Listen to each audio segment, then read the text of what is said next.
Scientists in Florida are on the cusp of developing promising methods to control toxic algae blooms like the red tide that has been killing marine life along a 150-mile (240 km) stretch of the Gulf Coast, the head of a leading marine lab said on Wednesday.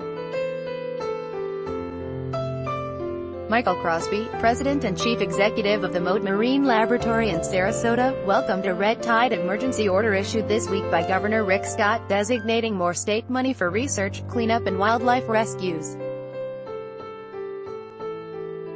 Sponsored interest in mitigation technologies has been heightened by a 10-month-long toxic algae bloom off Florida's southwestern coast that has caused mounds of rotting fish to wash up on beaches from Tampa to Naples. The red tide also has been implicated in at least 266 sea turtle strandings and is suspected or determined to have caused 68 manatee deaths so far this year, according to Florida Fish and Wildlife Conservation Commission figures. In hopes of combating future outbreaks, scientists are field testing a patented process that would pump red algae-tainted seawater into an ozone treatment system and then pump the purified water back into the affected canal, cove or inlet, Crosby said. Experiments carried out in huge 25,000-gallon tanks succeeded in removing all traces of the algae and its toxins, with the water chemistry reverting to normal within 24 hours, he said.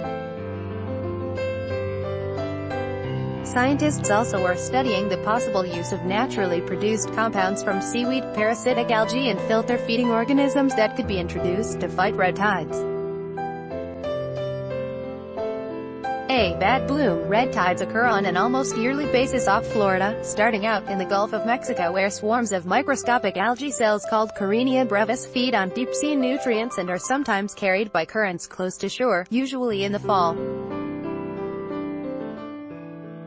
This year's Gulf Coast Florida bloom is the worst in more than a decade, originating last October and persisting well into the summer tourist season while spreading over 150 miles of coastline spanning 7 counties.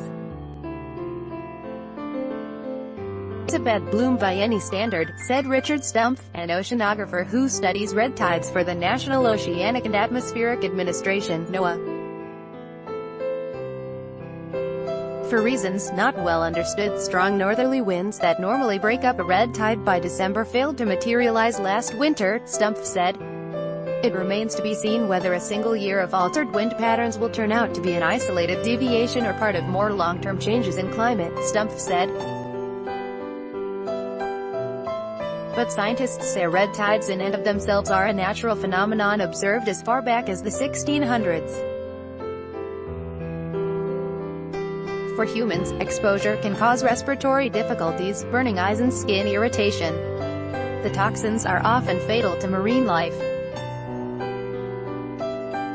The latest bloom coincided with the spawning season for snook, an ecologically important and popular game fish in Florida, Crosby said. A portion of emergency funding ordered by the governor is earmarked for assessing impacts on that fish. Reporting by Steve Gorman in Los Angeles, additional reporting by Bernie Woodall in Fort Lauderdale, Florida, editing by Bill Turrent and Leslie Adler.